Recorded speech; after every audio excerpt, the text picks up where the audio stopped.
Tadi merujuk kepada putusan Mahkamah Agung. DPD juga dan pemerintah menyesuaikan. Setuju ya, merujuk kepada Mahkamah Agung ya? Ada satu kata, lawan.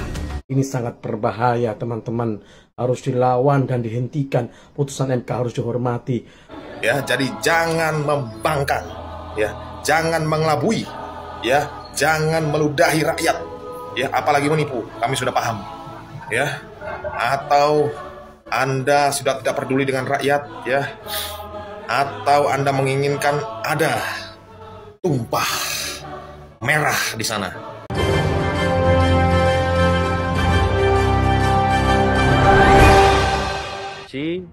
Tadi merujuk kepada putusan Mahkamah Agung. DPD juga dan pemerintah menyesuaikan. Setuju ya, merujuk kepada Mahkamah Agung ya? Lanjut. Pimpinan ini setuju atas apa ini pimpinan? Yang pilihan MK, Mahkamah Agung, putusan kan ada 2 putusan pengadilan. Fraksi PD sudah kita kasih kesempatan ngomong. Fraksi yang lain kan juga punya kesempatan untuk ngomong. Punya hak yang sama. Oke, terus yang diputuskan apa? Merujuk kepada putusan Mahkamah Agung. Mayoritas. Sudah dihitung per fraksi pimpinan? Siapa yang setuju, siapa yang tidak setuju? Udah kelihatan dari tadi itu. Tadi kalau nggak salah baru 2 yang ngomong. Silakan lanjut. Pimpinan? Ya nggak perlu mengatur fraksi yang lain. Yang penting fraksi PD sudah menyampaikan pendapatnya. Fraksi lain menyatakan persetujuannya, ya urusannya fraksi lain-lain gitu. Saya kira fair aja kan. Kita kan tidak Pimpinan, saya kira kita lanjutkan supaya bisa kita bahas di selanjutnya, pimpinan. Putusan pimpinan Badan Legislasi DPR ya ingin mensahkan bahwa putusan yang dipakai adalah putusan dari Mahkamah Agung tentang batasan usia. Jadi 30 tahun di saat dilantik. Sehingga ini bisa membuat Kaisang ya mencalonkan di Pilkada 2024. Dan juga Badan Legislasi DPR ini menganulir keputusan MK. Nah, atas kemufakatan jahat yang dilakukan oleh anggota DPR ini demi kepentingan hawa nafsu kekuasaan daripada politik dinasti Jokowi, maka rakyat bersepakat yaitu pada hari Kamis akan menggeruduk DPR ya. Jadi melakukan aksi unjuk rasa rame-rame ke DPR untuk menyelamatkan satu orang yang merusak putusan MK. Benar-benar sudah melakukan kejahatan demokrasi sehingga keputusan Mahkamah Konstitusi pun tidak dihiraukannya. Jadi memang tidak ada kata lain selain melawan, yaitu menggeruduk DPR ya, supaya membatalkan keputusan, yaitu menganulir keputusan Mahkamah Konstitusi. Semakin lucu, saya semakin tertawa. Saya menyimak perdebatan di ruang balik berkaitan dengan reaksi terhadap putusan MK nomor 67 tahun 70 yang direaksi begitu cepat oleh sebagian anggota dewan yang notabene-nya berada dalam barisan gerbong gemuk ini. Dan lebih lucu lagi, pimpinan sidangnya kalau dari logat pembicaranya atau logat bahasanya itu kayaknya orang Madura. Kebetulan saya juga orang Madura. Gimana ya? Sebagai pemimpin sidang, pertanyaannya menurut hemat saya, ini semacam tidak punya tingkat intelektualitas yang memadai gitu loh. Kenapa? Masa sekelas pimpinan sidang anggota dewan, itu pertanyaannya apakah peserta sidang mau mengikuti atau mengacu terhadap putusan MK atau putusan MA. Saya pikir yang menjadi pimpinan sidang ini yang logatnya kayak orang Madura ini, mohon maaf Pak, tidak mengurangi segala hormat. Ya, kayaknya perlu belajar deh. Anda ini kan orang DPR, Dewan Legislatif gitu loh, pembentuk undang-undang. Mestinya Anda ini belajar tentang teori hukum, belajar azas-azas dan teori-teori hukum, landasan-landasan hukum, sumber-sumber hukum, teori-teori hierarki peraturan perundang-undangan. Ya tidak jauh-jauh lah berkaitan dengan ini, belajar teorinya Hans Kelsen lah, Stufenbau teori. Pak Ketua DPR yang terhormat yang logatnya orang Madura, mohon maaf Pak, mohon maaf. Yang diuji di MA itu kan PKPU Pak, PKPU. Sementara putusan MK itu judicial review menurut undang-undang terhadap konstitusi, terhadap undang-undang dasar. Menurut Stauffenberg teori atau hierarki peraturan perundang-undangan yang juga diakomodir dalam undang-undang berkaitan dengan pembentukan peraturan perundang-undangan, maka undang-undang yang lebih tinggi itu normanya mempunyai kekuatan hukum yang lebih kuat dibanding undang-undang yang lebih rendah, Pak. Faham itu, Pak? Anda ini anggota dewan, ketua dewan, tapi tidak paham teori hukum, tidak paham teori dan asas teori hukum. Miris, Pak. Anda ini orang Madura, saya juga orang Madura. Memalukan, Pak. Serius. Setidak-tidaknya, Pak, kalau dengan ini, ya, orang Madura ini kan, mohon maaf, Pak, ya. Jadi seorang kesatria itu penting, Pak. Jangan malu-maluin orang Madura lah, Pak. Daripada begitu sampean diam, kasih ke yang lain aja, biar orang Madura tidak malu semuanya loh, Pak. Belajar teori hukum dulu. Kalau Anda itu ya udah nggak apa-apa kan, Anda ini kan punya staf lah. Kalau Anda tidak punya basic hukum kan mestinya punya staf ahli hukum kan. Belajar dulu itu teori Stauffenberg, teorinya Hans Kelsen, Pak. Itu diajari di bangku perkuliahan, Pak. Anda ini memalukan. Mohon maaf, benar-benar memalukan, Pak. Kalau dari logatnya Anda ini kayaknya orang Madura. Saya juga orang Madura, Pak. Kalau beneran Anda ini orang Madura, saya ikut malu terhadap perilaku yang Anda pertontonkan hari ini. Statement Anda itu menunjukkan bahwa Anda itu tidak punya kapabilitas untuk menjadi anggota dewan, Pak. Bisa jadi Anda ini menjadi anggota dewan. Mohon maaf, karena Anda ini banyak uang, tapi tidak punya kapabilitas. Setidak-tidaknya, Pak, mohon maaf, Pak. Di dalam universitas, fakultas hukum itu mengajari tentang teori itu, Pak. Kita belajar ilmu perundang-undangan, Pak. Kita punya belajar pengantar ilmu hukum, Pak. Kita belajar ilmu hukum Indonesia, Pak. Tapi Anda sebagai anggota dewan yang notabene-nya punya kewenangan dan fungsi membentuk undang-undang tidak paham terhadap teori itu, Pak. Yang diajukan atau diajukan di MA itu PKPU, Pak, peraturan di bawah undang-undang, Pak. Sementara yang di Mahkamah Konstitusi itu, Pak, undang-undang terhadap undang-undang dasar, Pak. Secara teori hukum, Pak, undang-undang yang ada di peraturan perundang-undangan yang ada di bawahnya undang-undang itu, Pak, harus ngikut terhadap undang-undang di atasnya, Pak. Tidak boleh bertentangan, Pak. Anda ini bagaimana sih? Miris Anda ini. Kalau benar Anda orang Madura, memalukan. Ada ledakan lain yang muncul hari ini. Tiba-tiba di Dewan Perwakilan Rakyat ada kehendak untuk mempersoalkan putusan itu. Kita tidak tahu apakah ini benar atau tidak.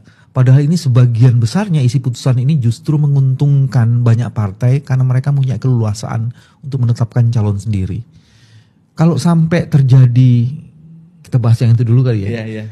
Kalau ada putusan MK, terus kemudian dicoba dibantah oleh delegitimasi oleh Dewan Perwakilan Rakyat, itu gimana itu? Kadang-kadang di Indonesia ini kalau bicara teori jadi nggak ini bahasa populer aja lah. Ini bisa dia maknai sebagai pengkhianatan terhadap konstitusi. Karena kan putusan MK itu final and binding, tidak ada pilihan lain selain dihormati. Atau ada juga pelecehan terhadap Mahkamah Konstitusi. Bahasa lain ini pembangkangan terhadap konstitusi. Jadi ada teman-teman yang sudah mulai, saya tadi baca Mbak Bivitri Susanti ini untuk memberikan referensinya, ada apresiasi ke beliau juga, mengatakan kalau DPR melakukan pembangkangan konstitusi terhadap putusan nomor 60 dan 70, maka kita pun berhak melakukan pembangkangan sipil. Civil disobedience. Karena kan pembangkangan konstitusi itu dari sisi kami yang penggiat, pengajar konstitusi itu sangat persoalan yang sangat mengganggu gitu. Konstitusi itu bagaimanapun harus dijaga sebagai aturan norma bernegara. Kalau kemudian lembaga negara, DPR, Presiden melakukan pembangkangan terhadap konstitusi, aturan apa lagi tempat kita berpijak, aturan main apa lagi? Nggak ada, ini akan kacau balau. Udah gila kayaknya nih. Udah gila. Kenapa saya bilang udah gila? Karena demi syahwat kekuasaan, produk undang-undang yang diputuskan oleh MK digoyang juga nih oleh balik dan pemerintah. Jadi apakah ini nafsu syahwat kekuasaan untuk menjadikan anaknya sebagai gubernur sampai akhirnya merelakan diacak-acaknya sebuah konstitusi? Come on lah, bernegara menjadi pemimpin tuh harus jadi contoh. Ini udah offset banget nih. Dan ditambah koalisi Indonesia Maju Plus ini sebanyak 12 partai, diam 1000 bahasa. Hello, kalian nih mewakili siapa sih sebenarnya? Ada satu kata, lawan. Lawan siapa? Lawan penguasa yang bertindak semena-mena. Lawan wakil rakyat yang tidak berpihak pada rakyat. Jangan terlena dengan apa yang kalian lihat. Oh ini indah, oh ini keren. Itu semua palsu dan itu semua monster ya. Selama ini saya diam tidak terlalu membahas urusan politik. Itu bukan karena saya dibungkam oleh siapapun, tapi saya terbungkam oleh keadaan yang memang bertubi-tubi setiap harinya. Entah mana yang mau diangkat. Karena semua berita dan semua kejadian yang terjadi pada negeri ini membuat kita semua terpelongo, speechless ya. Dimulai daripada pengkudetaan partai, dimulai daripada KPU, pembegalan jabatan, dan lain sebagainya. Ya. Hanya ada satu kata, lawan. Lawan penguasa yang seperti itu. Ini bukan masalah kita kubu siapa, tidak. Ini atas nama rakyat kok.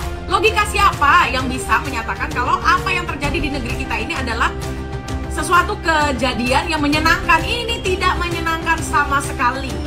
Indonesia berduka. Indonesia gawat darurat. Ya, saya setuju lah dengan itu. Indonesia gawat darurat, ya. Negara kita, hancur negara kita. Penguasa dan kartel politik ingin menganulir putusan MK nomor 60 dan 70 terkait dengan syarat pencalonan kepala daerah dan usia kepala daerah. Setelah diputuskan kemarin, sekarang para kartel politik berusaha untuk merevisinya, menganulirnya melalui DPR dan nanti melalui peraturan pemerintah pengganti undang-undang. Ini sangat berbahaya, teman-teman. Harus dilawan dan dihentikan. Putusan MK harus dihormati. Dan ini menjadi landasan dalam melaksanakan pilkada. Jangan sampai oligarki, autokrasi, dan penguasa seenaknya mengubah aturan yang diputuskan MA. Karena ini adalah jalan satu-satunya untuk melaksanakan pilkada yang demokratis, bukan dengan cara-cara kartel politik yang kemarin mereka lakukan dengan memborong partai politik.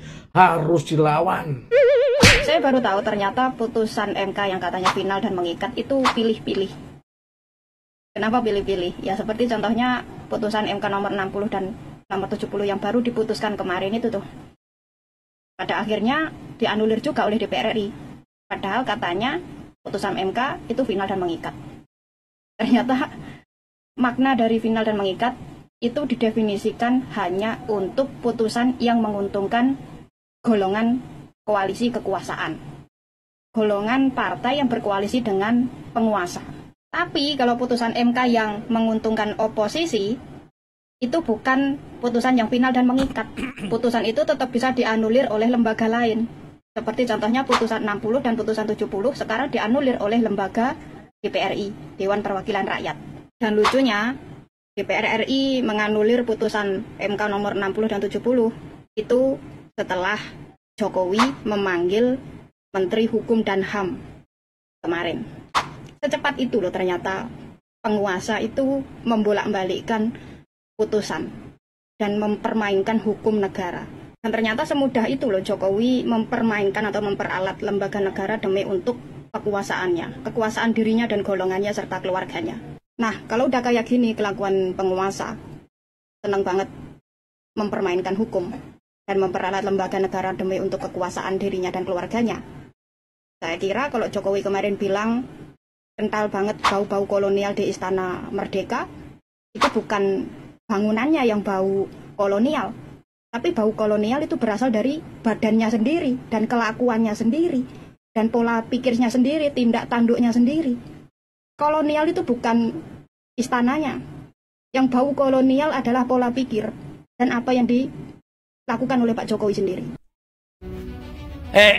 Lagi rame di DPR ya. DPR ribet banget ya. Kemarin waktu Pilpres kita disuruh menerima tuh keputusan belimbing sayur dicalonkan. Sekarang giliran MK mengeluarkan peraturan terbaru. Dia pada nolak. Yang salah kita apa dia ya? Bang, lo jelasin nih bang, gue bingung nih. Oke teman-teman, seperti yang kita ketahui, kemarin Mahkamah Konstitusi telah mengeluarkan amar putusan terkait pilkada serentak, gitu kan. Nah, putusan ini yang harus dijalankan oleh KPU. Nah, KPU harus mengeluarkan peraturan KPU di tanggal 23 ini sebagai melaksanakan amanah konstitusi yang sudah diputuskan oleh Mahkamah Konstitusi. Jadi jika wakil rakyat dan dalam hal ini DPR RI bercoba untuk mengangkangi konstitusi dengan mengakali pasal-pasal yang sudah diputuskan oleh Mahkamah Konstitusi, tidak ada kata lain untuk kita lawan, turun ke jalan untuk kepung DPR RI agar meluruskan amanah undang-undang yang sudah diputuskan oleh Mahkamah Konstitusi. Jadi ya, buat kawan-kawan yang ada waktunya, meluangkan waktunya, mari kita suarakan suara kita untuk mengawal putusan konstitusi besok jam 9 pagi di gedung DPR RI. Oke? Mantap. Dewan dan wakil-wakil kami yang berada di Senayan sana, segera Anda ikuti, Anda laksanakan keputusan dari Mahkamah Konstitusi. Ya, jadi jangan ada yang bermain-main di sini. Ya, jangan Anda melanggar hukum. Ya, jangan Anda melanggar prinsip-prinsip yang sudah disepakati. Ya, jangan Anda membangkang dengan negeri ini. Ya, apakah itu bisa dikatakan makar? Kita lihat teman-teman. Ya, apakah itu bisa dikatakan makar? Ya, jadi jangan membangkang. Ya, jangan mengelabui. Ya, jangan meludahi rakyat. Ya, apalagi menipu. Kami sudah paham. Ya, atau Anda sudah tidak peduli dengan rakyat. Ya, atau Anda menginginkan ada tumpah merah di sana. Hati-hati. Ya, segera Mahkamah Konstitusi ya. Jangan memancing kemarahan orang dan jangan sampai orang-orang di sana ya akan mengambil kedaulatannya. Ya, akan menunjukkan ya kekuatan rakyat. Segera Mahkamah Konstitusi. Ya, segera para dewan, segera laksanakan, ikuti dan taati perintah keputusan dari Mahkamah Konstitusi. Tujuan rapat, apakah hasil pembahasan izin pimpinan Masinton, Pak Masinton, anggota ya, anggota balik, izin. Terima kasih pimpinan. Ini ada yang kita tidak peka dengan apa yang diinginkan oleh rakyat hari ini. Kemarin putusan PUU 90, pemerintah tidak merespon apapun terhadap putusan itu. Dan kita pun tidak merespon itu. Kemudian kemarin PUU 60, kemudian kita merespon dengan ini. Tentu saya berpandangan Pak Menteri yang mewakili pemerintah bahwa putusan Mahkamah Konstitusi itu adalah upaya menyelamatkan demokrasi dengan jalan konstitusi.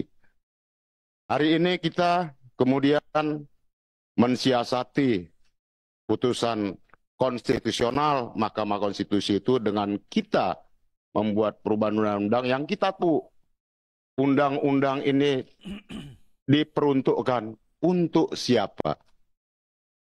Kita bisa mengakali peraturan dengan membuat peraturan, namun kita tidak bisa membutakan kebenaran itu sendiri, Pak Menteri. Biarlah forum ini, Pak Menteri, Menteri Dalam Negeri, Menkumham yang baru, sahabat saya, kita menjadi saksi dan pelaku dari keburukan demokrasi hari ini. Wabillahi taufiq wal hidayah. Wassalamualaikum warahmatullahi wabarakatuh. Waalaikumsalam warahmatullahi wabarakatuh. Kita minta persetujuan dulu ya. Tadi, apakah penetapan, hasil pembahasan RUU tentang perubahan keempat atas Undang-Undang Nomor 1 Tahun 2015 tentang penetapan peraturan pemerintah pengganti Undang-Undang Nomor 1 Tahun 2014 tentang pemilihan gubernur, bupati, dan wali kota menjadi undang-undang dapat diproses lebih lanjut sesuai peraturan perundang-undangan? Alhamdulillah. Jadi sudah jelas DPR ini bersekutu dengan pemerintah Jokowi demi kepentingan dinastinya, ya. Jadi apapun itu dilakukan. Dengan situasi yang kita lihat sekarang ini, kita tidak boleh diam ya. Jadi kita harus bersikap untuk melawan keputusan-keputusan yang ingin melanggengkan hawa nafsu kekuasaan, syahwat kekuasaan politik Jokowi ini.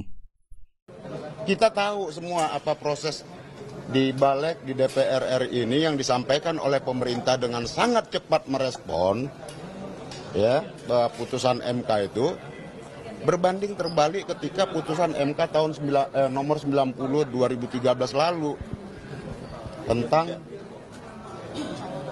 2023 ya, sorry. Itu kan berbeda tuh responnya. Gitu loh, pemerintah dengan putusan MK 60 2024 ini sangat cepat merespon bersama dengan DPR balik. Dan kita tahu ya pembahasan hari ini itu diperuntukkan untuk siapa, kita semua udah tahu lah, teman-teman media juga sudah tahu ya, dimana tadi diperjelas dan dipertegas syarat pendaftaran, syarat usia pada saat pelantikan seperti itu. Kan kita semua udah tahu itu.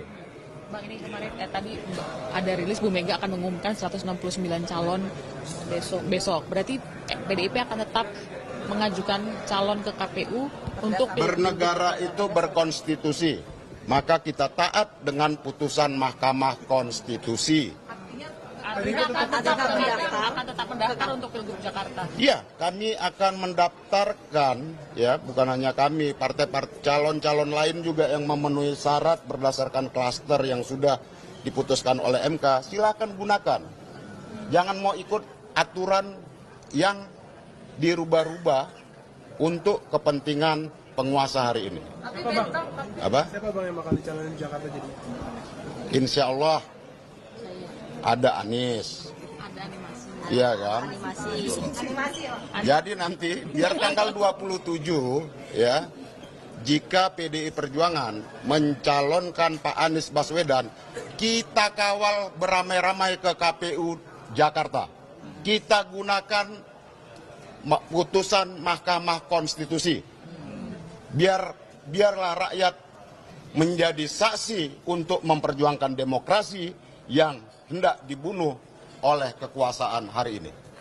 Bang, tadi isyarat istana juga mengisyaratkan bahwa istana bakal mengikuti putusan DPR terkait. Udahlah istana kan ini memang maunya istana ini. Artinya ini mengatakan bahwa ini sebetulnya proyek istana.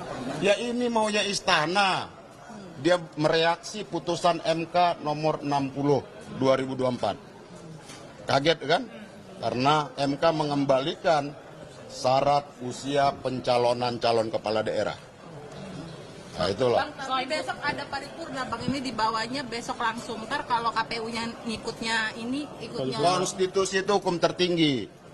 Silakan semua tanggal 27 dan 29 Agustus ini yang memenuhi syarat sesuai putusan Mahkamah Konstitusi datang beramai-ramai daftar ke ke KPU Jakarta berdasarkan putusan Mahkamah Konstitusi itu. Bang, tadi kan juga berdasarkan undang-undang pilkada yang baru ini, Kaisang akhirnya masih bisa maju. Menurut Abang, sebenarnya Kaisang masih bisa maju apa enggak sih? Kita gunakan Mahkamah Konstitusi. Bisa. Rakyat itu adalah hukum tertinggi, itu adalah konstitusi. Oke, makasih Bang. Oke.